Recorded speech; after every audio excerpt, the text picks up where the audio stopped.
A reading this morning, a short poem called A New Calendar.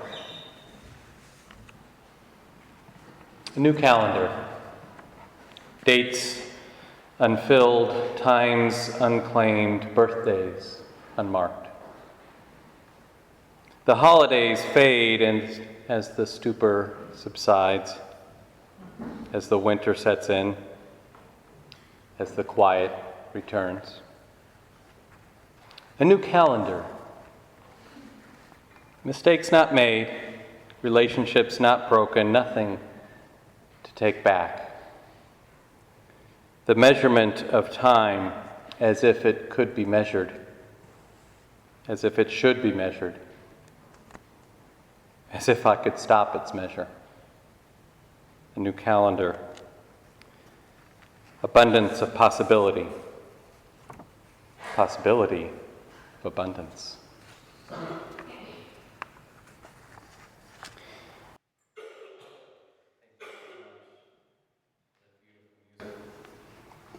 And thank you for the kind invitation to return again to this pulpit. I think this is about the third time we've met this year. It's an honor and a privilege to be with you in this beautiful space at this time of year.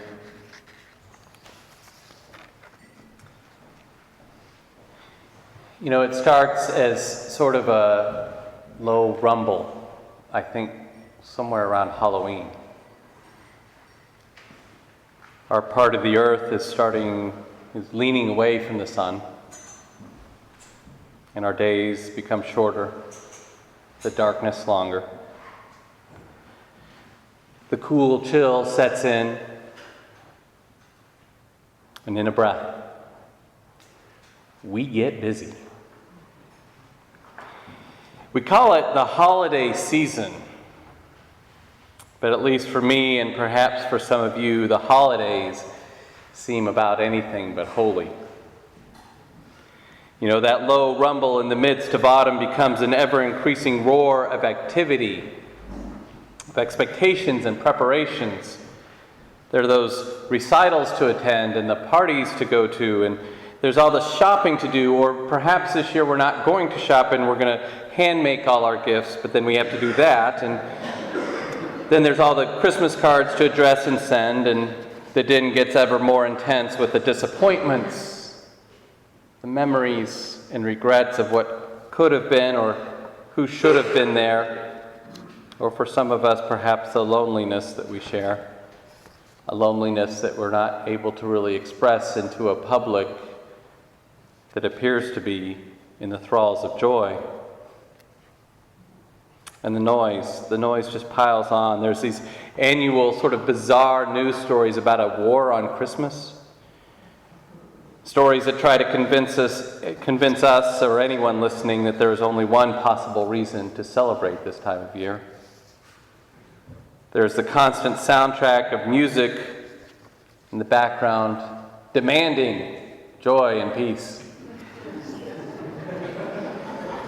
We spin in the midst of a never-ceasing barrage of noise, both from the outside and from within ourselves. And by the time we reach the solstice, the noise has grown deafening. And it grows louder still up until Christmas Eve, where many of us stand together and we sing Silent Night. But you know, for some of us, that song, the din has grown so loud that song, that simple hymn, sung most sincerely, is really just a plea. A plea for relief, and not the quiet song of peace it was intended to be. So then Christmas Day comes, and maybe for a moment we share in those simple joys of time together, of gifts received and really the gifts given.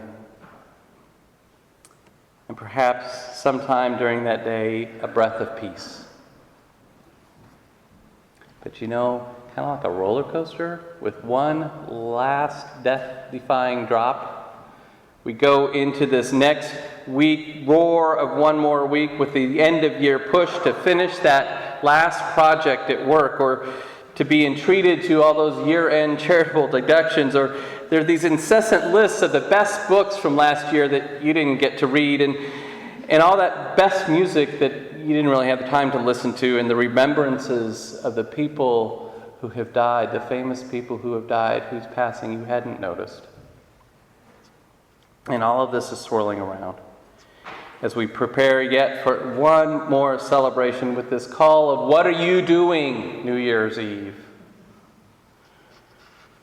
And finally, when that blessed ball drops and the fireworks are done exploding, and at last, oh sweet heavenly grace, that calendar turns to the first day of the year, an end cap to these holidays.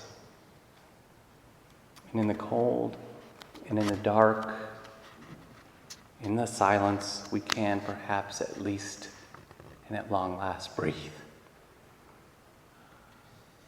So then January 1st might just be the holiest of these holidays.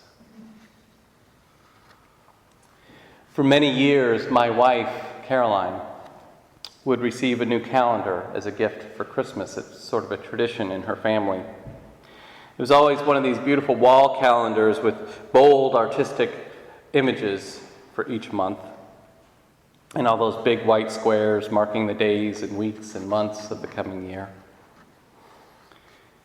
Several years ago, I was hanging the new calendar on the kitchen wall, and I was thumbing through the pages, looking at the artwork, noting the ones I found particularly compelling. I liked April. April was pretty cool. September was nice. I liked September. And I didn't understand November at all. But at some point in this, what had become sort of an annual ritual for me, at some point during the posting of this new calendar, my thoughts were drawn not to the art, but to all those big empty squares. Nothing had been written in them yet. There were no birthday or anniversary reminders, no meetings, no vacations, nothing. A whole year that had not yet laid claim on my life.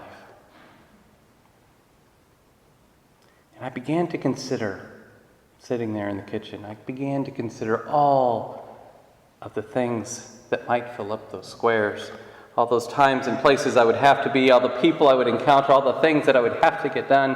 And almost immediately I began to feel the weight of the coming year bearing down on me. It seemed so heavy, so obligatory. But then, suddenly, somewhere in the peace of that January 1st, I began to see it differently. And where I had started to feel a sense of obligation, I suddenly began to see those blank white squares on the calendar as containers for possibility. Containers for what is possible for me, containers for what is possible for those I love, containers for what is possible for all of these humans being in this world. And instead of dread and obligation, I began to realize the abundance before me. And for a moment at least, for just a moment, I felt that deep peace that I had been grasping for throughout the season ending. So I'd like to report to you today that I have maintained that sense of peace, that awareness of possibility and abundance ever since hanging that calendar in the kitchen. I would like to report that I'm a very fine exemplar of spiritual practice and discipline, one worthy of emulation and perhaps even awe. That would be cool for me. It would. Alas, I'm not. Not really. Shortly after that epiphany in the kitchen, I slipped back into the den. That calendar, it filled up. And instead of possibility and abundance, those little squares went back to being tyrannical claims on my life. From a sense of freedom to a sense of burden and obligation, where my days never quite feel like my own. The Buddhist teacher and author Jack Kornfield notes this phenomenon, this slip from our moments of enlightenment back into the mire of our everyday lives. And he wrote a book called, and I love the title of this book, After the Ecstasy, the Laundry. After the Ecstasy, the Laundry. And in the book he writes about the struggle we have with this ideal of perfection, of a spiritual perfection, a perfect enlightenment, against the reality of our lives. And we wonder, how do we translate those moments of peace and of grace and compassion, the moments of seeing the abundant possibilities of living? How do we translate those moments into our imperfect and very busy lives? You know, the world we live in often seems organized against us in that effort. I know I find myself easily distracted from the things I want to focus on. You know, with the best of intentions, I envision myself finally sitting down to read a book that's been sitting on the bedside table for months, or to study, to learn something new. I plan to write in my journal. I intend to spend time focused on my spiritual practices. I want to listen to more music and work on learning guitar. I plan to walk in the woods. I plan to walk anywhere. But then I get out of bed. And as soon as my feet hit the floor, there are all those things I need to get done before I can focus on those plans. There's the morning rituals of bathing and preparing for the day, the double check of the kids' homework and backpacks as they head out for school. The dogs need to be fed, which reminds me that I need to be fed, which reminds me that we're out of milk and that I'll need to go to the grocery today, and that compels me to make the menu plan for the week and determine what else I need at the store. And by the way, the car will need gas, and I now remember that I need to take the car in for an oil change. And speaking about change, I have all these jars of loose change scattered around my house, and I need to take those to the bank and exchange them for bills. And thinking about exchanging them for bills somehow reminds me that I need to take my laundry to the dry cleaner and pick up the stuff from last week. But before I get to that, I need to call my mother, which reminds me I need to email my sister, which leads me to responding to a dozen emails and following all those links into the tangle of the internet. And before I realize that the kids have returned from school, and they'll need help with their homework, and the dinner needs to get started, and I'm back in the den, in all the noise. But it's not all bad. It really isn't. Sometimes, not as often as I may wish, but sometimes I am able to find the time to sit in silence for 20 minutes or so. I am able to write occasionally in my journal. Once in a while, I'm able to read more than 3 sentences from a book without my mind racing with all the other stuff I'm not doing if I'm reading this book. But it's far from a practice, far from a discipline, because the next day I'll probably veer off into the noise again. I veer off into the despair that I will never be able to sustain that sense of freedom and abundance the empty squares on that calendar offered me. In the opening pages to Jack Kornfield's book that I mentioned, he tells a story of his entry into a Buddhist monastery in Thailand. And as a novice monk, he was instructed to bow to his elders. So he asked, well, who counts as my elders? And he was instructed that his elders included all that were older than himself in ordination time. In other words, those who had become monks before him, even if just by a day. And of course, he immediately realized that meant everybody. And he resented it at first, bowing to everybody,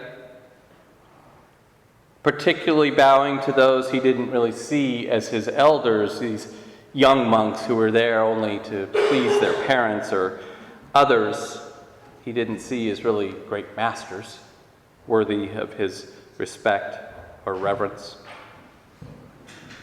And so Jack Kornfield gets this internal conflict going, and what are you going to do? This is the rule. You bow. How do you make it work? And so he decided to try. And so with each bow, he began to look for something in that other person that was worthy of reverence. You know, the wrinkles in the old farmer's eyes, or the vitality and playfulness of these younger monks, and the incredible possibilities he saw in their lives. And with this simple change of perspective, Jack Kornfield, well, his heart opened up. And he began to actually enjoy the bowing, because it was a way of finding the abundance of life in everything around him. And he wrote, eventually, if it moved, I bowed to it. He writes, the true task of spiritual life is not found in faraway places or unusual states of consciousness. It is here, in the present. It asks of us a welcoming spirit to greet all that life presents to us with a wise, respectful, and kindly heart.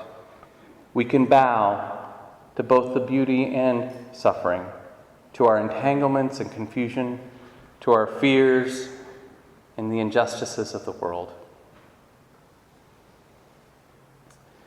Friends, I think you and I, we might be able to learn to bow together, to bow to the abundance of our days as they are. If we look for it, we can find that which is worthy of reverence in every moment of our busy lives. In the din of our busyness and distraction, perhaps we can even hear what is praiseworthy in our living. So to do that, we have to first perhaps learn to bow. And by bowing, I don't necessarily mean literally bowing to everything, although I think it would be an interesting practice. And I encourage you to try if you so choose. But by bowing, I mean that we need to cultivate some practice. A practice that challenges us to look deeply into our everyday lives. A practice that opens the door of possibility, of seeing the life you are living in new abundance. So I invite you to claim today, or the New Year's Day coming, as the most holy of days. A day in which you give yourself the last gift of the holiday season, the gift of being present in your own life.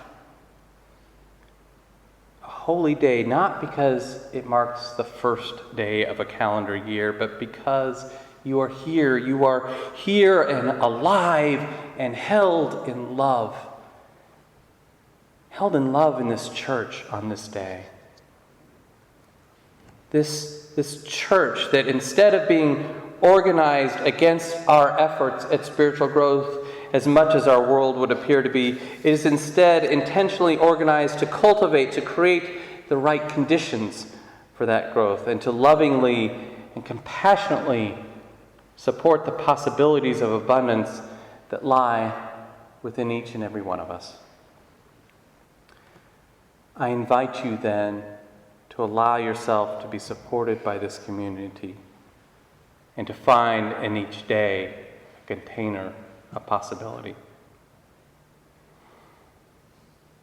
This new year, this next trip around the sun, It starts today, or it starts tomorrow, or it starts on Wednesday. It starts whatever day we choose.